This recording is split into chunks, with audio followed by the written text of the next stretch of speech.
Hi hello Telangana రాష్ట్ర ప్రజలందరికీ నమస్తే, గుడ్ మార్నింగ్. ఈరోజు మరి తెలంగాణ సమాజం దినపత్రికలోని మెయిన్ పేజ్ ఎడిషన్ వార్తా విశేషాలు ఎట్లా ఉన్నాయో చూద్దాం.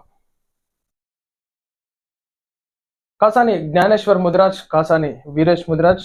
సో ఇక్కడ మనం చూసుకోవచ్చు, తెలంగాణ రాష్ట్ర ముదిరాజ్ మహాసభ జిల్లా ముఖ్య నాయకుల సమావేశమునకు విచ్చేసిన ముదిరాజ్ బంధువులకు స్వాగతం సుస్వాగతం. సో ఇక్కడ మనం చూసుకోవచ్చు, తెలంగాణ రాష్ట్ర ముదిరాజ్ మహాసభ వికారాబాద్ జిల్లాలో మరి ఈ రోజు జరుగుతున్నటువంటి ముఖ్య నాయకుల సమావేశం, అదేవిధంగా ముదిరాజ్ సోదరుల సంఘాలు, అదేవిధంగా యువతను చైతన్యవంతం చేసే విధంగా మరి కాసాని వీరేష్ ముదిరాజ్ గారు ఈనాడు ఎన్నో కార్యక్రమాలు చేపడుతున్నారు, సభలు ఏర్పాటు చేస్తూ ఉన్నారు. ఈనాడు ముదిరాజ్ సోదరుల ఐక్యతను చాటేందుకు ఈనాడు ముందున్నటువంటి వ్యక్తిగా మనం తెలంగాణ రాష్ట్రంలో చెప్పుకోవాలంటే దాంట్లో ప్రముఖంగా మన కాసాని వీరేష్ ముదిరాజ్ అన్న గారి గురించి చెప్పుకోవచ్చు.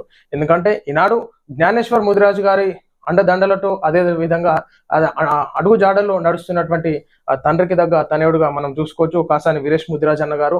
ముదిరాజ్ అన్న సోదరుల కోసం, బీసీల ఐక్యత కోసం కూడా ఈనాడు ఎన్నో కార్యక్రమాలు చేపడుతున్నారు. యువతలో మోటివేట్ చేస్తున్నటువంటి మంచి స్ఫూర్తిని నింపుతూ అందరూ అన్ని కుల సంఘాలు, బీసీలో ఉన్నటువంటి కుల సంఘాలు చైతన్యవంతమై మోటివేట్ చేసే విధంగా ఈనాడు ఉద్యోగ అవకాశాలు అయితేనే, రాజకీయ అవకాశాలు అయితేనేమి, అణగారిన ప్రజలను తొక్కేస్తున్నటువంటి అగ్రవర్ణ కులాలు ఈనాడు ఏ విధంగా మోసపోతున్నారు, ఈనాడు ముదిరాజ్ సోదరులు ఏ విధంగా అణచివేయబడుతున్నారు, ప్రతి దాని గురించి ప్రతి విషయం పైన ఎక్స్ప్లెయిన్ చేయడం జరుగుతుంది. సో ముదిరాజ్ సోదరులందరూ మరి జరిగేటటువంటి సభకు హాజరై ముఖ్య సోదరులందరూ ఉన్నటువంటి కార్యాచరణ రూపొందించుకొని తెలంగాణ రాష్ట్రంలో మంచి భవిష్యత్తును ముందుకు తీసుకొని వెళ్లే విధంగా చేయాలని చెప్పేసి కోరుతాను. సో మన వీరేశన్న ముదిరాజ్ గారు కూడా ప్రతి ఒక్కరికి ఈనాడు సోషల్ మీడియాలో అయితేనేమి, ఆ ప్రింట్ అండ్ ఎలక్ట్రానిక్ మీడియాలో అయితేనే యాక్టివ్గా ఉంటున్నారు. సో ముదిరాజ్ సోదరులు కూడా అందరు సపోర్ట్ చేస్తూ ముందుకెళ్లాలని చెప్పేసి కోరుతున్నాను. సో సెకండ్ పేజ్ లో మనం వార్తా విశేషాలు చూసుకుందాం. వలస కార్మికులపై ఇంత నిర్లక్ష్యమా? ప్రభుత్వంపై సుప్రీంకోర్టు ఆగ్రహం. రేషన్ కార్డుల కోసం ఈశ్రమ్ పోర్టల్లో నమోదు చేసుకున్న వలస కార్మికులకు కార్డుల జారీలో జాప్యం చేస్తున్న రాష్ట్రాలు, కేంద్రపాలిత ప్రాంతాలపై సుప్రీంకోర్టు తీవ్ర అసహనం వ్యక్తం చేసింది. రాష్ట్రాల తీరు ఆందోళనకరణమని, ఈ విషయంలో తమకు ఇక ఓపిక నశించిందని పేర్కొంది. ఈ అంశంలో ఎలాంటి ఉదాసీనతకు చోటు లేదని మరోసారి స్పష్టంగా చెబుతున్నాం. ఇక మాకు ఓపిక నశించింది, మా ఉత్తర్వులను పాటించేందుకు మీకు చివరి అవకాశం ఇస్తున్నాం, లేదంటే మీ కార్యదర్శులు కోర్టుకు రావాల్సి ఉంటుందని సుప్రీంకోర్టు ధర్మాసనం హెచ్చరించింది. ఈ వ్యవహారంపై నవంబర్ 19లోగా కేంద్ర రాష్ట్రాల, కేంద్రపాలిత ప్రాంతాలు తగిన చర్యలు తీసుకోవాలని స్పష్టం చేసింది. అయితే వలస కార్మికులకు ఇచ్చేటటువంటి కార్డుల జాప్యంలో మరి నాడు హైకోర్టు కూడా ఉత్తర్వులు జారీ చేస్తూ వార్నింగ్ కూడా ఇవ్వడం జరిగింది. లేదంటే కార్యదర్శులను మరి కోర్టు దగ్గరికి రావాల్సి వస్తుంది అన్నట్టుగా కూడా మనకి ఇక్కడ సుప్రీంకోర్టు ఆగ్రహం చెందిన విషయాలు మనం ఇక్కడ చూడొచ్చు. 9.4 కోట్లు రైతుల ఖాతాల్లో, 20,000 కోట్లు జమ. మహారాష్ట్రలో ప్రారంభించిన ప్రధాని నరేంద్ర మోడీ కిసాన్ సమ్మాన్ నిధి విడుదల చేశారు. మహారాష్ట్ర పర్యటనలో భాగంగా వాషింలో జరిగిన కార్యక్రమంలో ప్రధాని నిధులు విడుదల ప్రారంభించారు. 18వ విడతలో 9.4 కోట్ల మంది రైతుల ఖాతాలో దాదాపు 20,000 కోట్లు జమ కానున్నాయి. ఈ సందర్భంగా నమో శత్కారి మహాసమ్మాన్ నిధి యోజన సైతం ప్రారంభించారు. దేశవ్యాప్తంగా రైతులకు కేంద్ర ప్రభుత్వం ఏటా 6,000 చొప్పున 3 విడతల్లో కిసాన్ సమ్మాన్ నిధిని నేరుగా రైతుల ఖాతాల్లో జమ చేస్తున్న విషయం తెలిసిందే. తొలి విడతలో ఏప్రిల్ జూలై మధ్య, 2వ విడతలో ఆగస్టు నవంబర్, 3వ విడతలో డిసెంబర్ మార్చ్ మధ్య కేంద్ర సాయాన్ని రైతులకు అందిస్తున్నది. ఇక ఇప్పటి వరకు 3.45 లక్షల కోట్ల నిధులను రైతుల ఖాతాల్లో జమ చేసింది. ఆ కిసాన్ నిధులు జమ కాని రైతులు తప్పనిసరిగా ఈ కేవైసీ చేయించుకోవాలని, ఇందుకోసం అధికారిక వెబ్సైట్ లో సంప్రదించాలని కేంద్రం సూచించింది. ఖచ్చితంగా మరి నాడు అన్ని రాష్ట్రాల్లో ఉన్నటువంటి రైతాంగానికి ఆదుకునే విధంగా కిసాన్ సమ్మాన్ యోజన ఏదైతే ఉందో రైతులకు పెట్టుబడి సహాయంగా మరి నరేంద్ర మోడీ గారు అందించడం చాలా సంతోషకరం. బీజేపీ బీఆర్ఎస్ 2 ఒకటే, మంత్రి పొన్నం ప్రభాకర్. కాంగ్రెస్ ప్రభుత్వం 10 నెలల పాలన విజయవంతంగా సాగిందని రాష్ట్ర మంత్రి పొన్నం ప్రభాకర్ అన్నారు. శనివారం గాంధీ భవన్ లో ఆయన మీడియాతో ఇష్టాగోష్ఠిగా మాట్లాడారు. ఆర్థిక ఇబ్బందులు అధిగమించి హామీలు నెరవేరుస్తున్నామని అన్నారు. రైతుల పేరుతో మొన్న భాజపా, నేడు బారాస ఆందోళనకు దిగాయి. ఆ 2 పార్టీలు ఒకటే, అందుకే ఒకరి తర్వాత ఒకరు ఆందోళన చేశారు. వరద నష్టం 10,000 కోట్లు అడిగితే కేంద్ర ప్రభుత్వం ఇచ్చింది కేవలం 400 కోట్లు. మంత్రి కొండా సురేఖ విషయంలో సంయమనం పాటించాల్సి ఉంది. ఆమె వ్యాఖ్యలను వెనక్కి తీసుకున్నాక సినిమా వాళ్ళు స్పందించడం సరికాదు. వ్యాఖ్యలను మంత్రి వెనక్కి తీసుకున్నాక సమస్య ముగిసినట్టే. బలహీన వర్గాల మహిళా మంత్రి ఉంటది కాదు అని పొన్నం ప్రభాకర్ అన్నారు.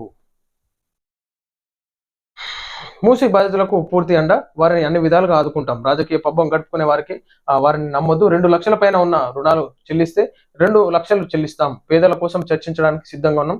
కాకా జయంతి సభలో సీఎం రేవంత్ రెడ్డి ఏదైతే 2,50,000 పైచలకు ఏదైనా పంట రుణం తీసుకున్నట్టుంటే ఖచ్చితంగా మీద ఉన్నటువంటి డబ్బు చెల్లిస్తే 2,00,000 రుణమాఫీ చేస్తామన్నట్టుగా రేవంత్ రెడ్డి గారు చెప్పడం జరిగింది. సో ఆ ప్రాసెస్ లో మరి రైతులు అక్కడ స్థానికంగా ఉన్నటువంటి అధికారుల దగ్గరికి వెళ్ళి స్పందించి ఏ విధంగా ప్రొసీడ్ కావాలో తెలుసుకుంటే బాగుంటుంది.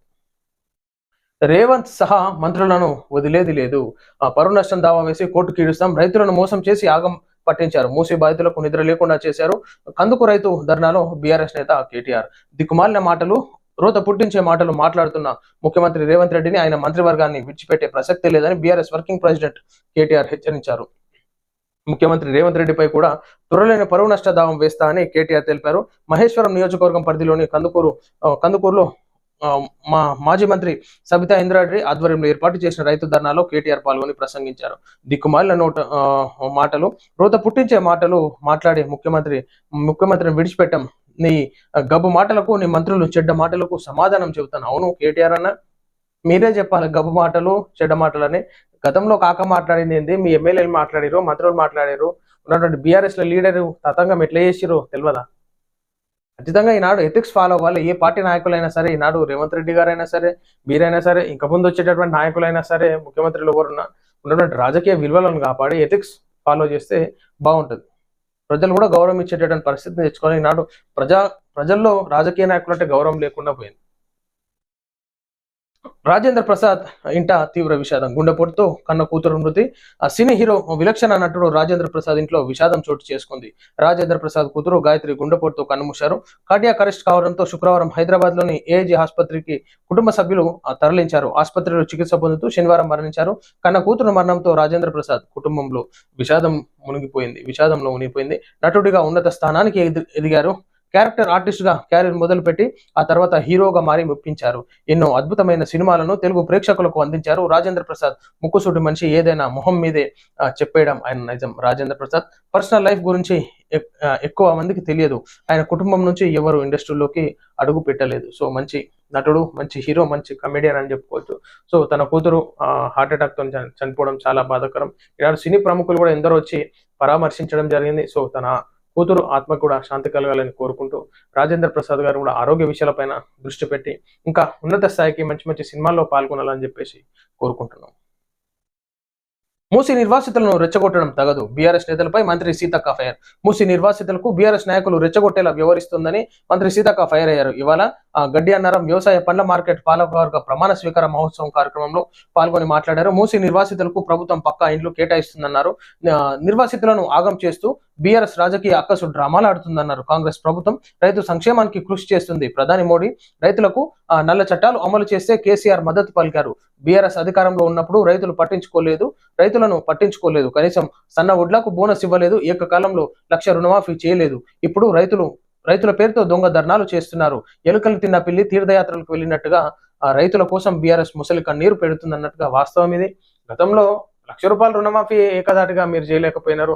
ఈనాడు రైతుల గురించి మాట్లాడుతున్నారు, అందే బోగస్ మాటలు అని చెప్పేసి సీతక్క అంటున్నారు. వాస్తవం ఇది. గతంలో రైతులను ఆదుకొని ఉంటే ఈనాడు రైతాంగం బాగుండేది కదా, రైతుల జీవితాల్లో సంతోషంగా ఉండేది. కానీ ఈనాడు మీరు 10 ఏళ్ల పరిపాలనలో రైతులను ఏ విధంగా ఆదుకున్నారు, రైతులు ఏ విధంగా దీనస్థితికి పోయినారు, రైతుల భూములు లాక్కోవడము. గతంలో ఇప్పుడు మూసి ప్రక్షాళనలో భాగంగా ఇల్లులు కోల్పోతున్నారు, మీరు చాలా డ్రామా చేస్తున్నారు. గతంలో మీరు రిజర్వాయర్లు కట్టేటటువంటి టైంలలో మీరు ఎన్ని గ్రామాలు తీసుకున్నారు, ఎన్ని ఎకరాల రైతుల పంట భూములను తీసుకున్నారు, ఎన్ని ఇల్లులను నాశనం చేసినారు, ఎన్ని గ్రామాలను నాశనం చేసినారు. సో డెవలప్మెంట్ లో భాగంగా చేయొచ్చు, కానీ మీరు ఇప్పుడు వచ్చి డ్రామాలు చేయడం కూడా కరెక్ట్ కాదు. కేటీఆర్ గారు తెలుసుకోవాలి. మీరు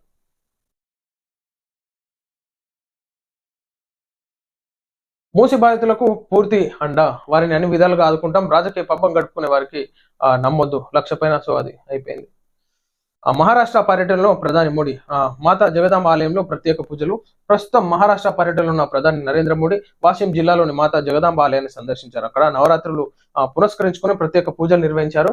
దేశ ప్రజలందరూ అమ్మవారి కృపకు పాత్రలు కావాలని కోరుతూ పూజ నిర్వహించారు. అనంతరం గుడిలోని సాంప్రదాయక డోల్ను వాయించారు. స్థానిక సంస్కృతి సాంప్రదాయాల్లో మోడీ ఉత్సాహంగా మమేకమైపోవడం చూసిన స్థానికులు హర్షధ్వానాలు చేశారు. భక్తులందరూ జయ జయ ధ్వానాలు చేస్తూ అమ్మవారి నామస్మరణలతో తరించారు. ఈ సందర్భంగా ప్రధాని నరేంద్ర నవరాత్రి వేడుక గొప్పదనాన్ని కీర్తించారు. కోట్ల మంది ప్రజలు ఈ పండుగ సందర్భంగా అమ్మవారిని కొలిచి తరిస్తారని అన్నారు. కాగా ఆలయ సందర్శన సందర్భంగా మోడీ వెంట మహారాష్ట్ర ముఖ్యమంత్రి ఏక్నాథ్ షిండే, ఉప ముఖ్యమంత్రి దేవేంద్ర ఫడ్నవీస్ కూడా ఉన్నారు. మోదీతో కలిసి పూజలో పాల్గొన్నారు. అనంతరం మోడీ సంత్ సేవలాల్ మహారాజ్, సంత్ రామ్రావ్ మహారాజ్ సమాధులను సందర్శించి నివాళులు అర్పించారు. అక్కడ మహారాష్ట్రలో పర్యటనలో భాగంగా మరి నరేంద్ర మోడీ గారు అక్కడ జరిగేటటువంటి నవరాత్రి ఉత్సవాలలో పాల్గొని అక్కడ మరి ప్రజలతో మరి మాట్లాడుతూ ఉన్నటువంటి తన భక్తి భావాన్ని చాటుతూ ప్రజల్లో కూడా ఆ యొక్క భక్తి భావాన్ని విస్తరింపజేసే విధంగా అక్కడ డోలు వాయిద్యాలను వాయిస్తూ మరి అక్కడ ప్రజల్లో ఉత్సాహాన్ని నింపడం జరిగింది. ఆ బ్లీచింగ్ పౌడర్ కొనడానికి డబ్బు లేని పరిస్థితులు. ఎక్స్ వేదికగా కేటీఆర్ విమర్శలు. మూసీ సుందరీకరణ పేరుతో 1,50,000 కోట్లు లూటిఫికేషన్ కు తెరతీసిన ఘనుడు ఎవరు అంటూ కేటీఆర్ ఎక్స్ వేదికగా ప్రశ్నించారు. బతుకమ్మ పండుగ వేళ గ్రామాల్లో చెరువు వద్ద లైట్లు పెట్టడానికి, పరిశుభ్రత కోసం బ్లీచింగ్ పౌడర్ కొనడానికి డబ్బులు లేని పరిస్థితులు వచ్చాయని కేటీఆర్ అన్నారు. బతుకమ్మ అంటే గిట్టదా పట్టదా ఈ ముఖ్యమంత్రికి? ఆడబిడ్డల వేడుకకు ఏర్పాట్లు చేయడానికి మనసు రావట్లేదా? ఆ పండుగల పూట కూడా పల్లెల్లోనూ పరిశుభ్రంగా ఉంచలేరా?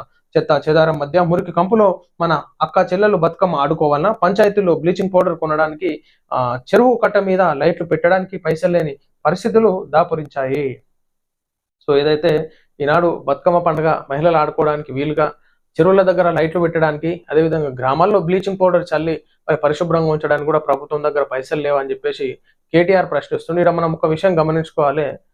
గత ప్రభుత్వంలో మీరు రూల్ చేసినప్పుడు గోడల పిల్లలకు చదువు చెప్పడానికి చాక్ పీసులు గతి లేకుండే. ఎవరి పిల్లలు వాళ్ళే చాక్ పీసులు కొనుక్కొచ్చుకుంటుండే. ఇక టీచర్లు వాళ్ళ చాక్ పీసులు తీసుకొని చదువు చెప్తుండే కేటీఆర్.